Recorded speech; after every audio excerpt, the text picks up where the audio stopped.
Hello everyone, this is Ami Diamond.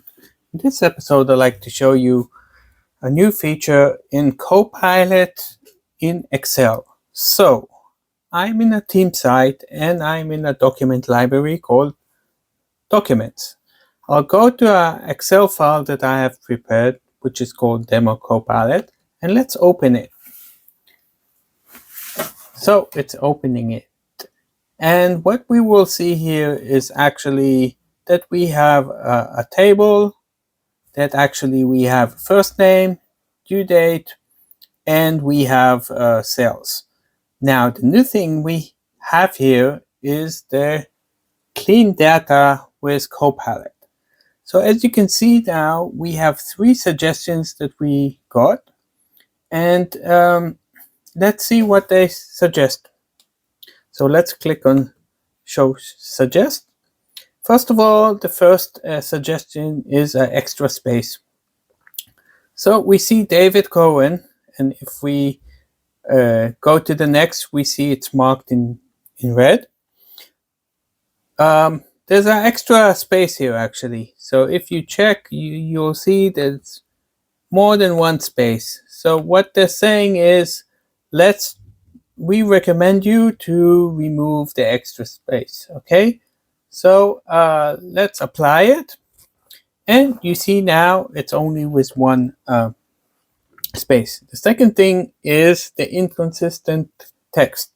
So once I have Ami with a capital, the other I have Ami with a small letter, and it's actually asking, should we replace all of the Ami with a small letter with a big capital letter? So it makes sense, so let's apply it. And you see now Ami here and here is the same. Now notice that also Joe has a capital.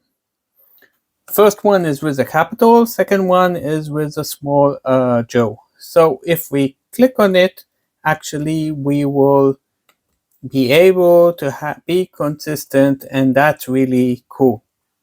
Let me show you an additional thing that I noticed actually with the date.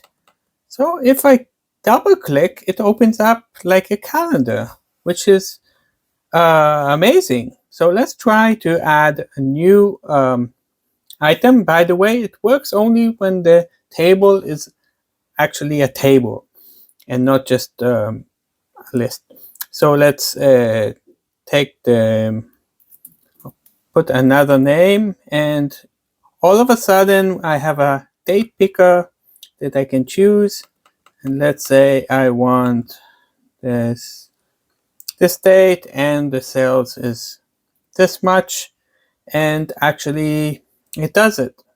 So actually, as you saw, the Copilot provides all kinds of cleaning data with Copilot, and that helps us to make everything consistent. So if you like my video, subscribe, and see you in the next episode. Goodbye.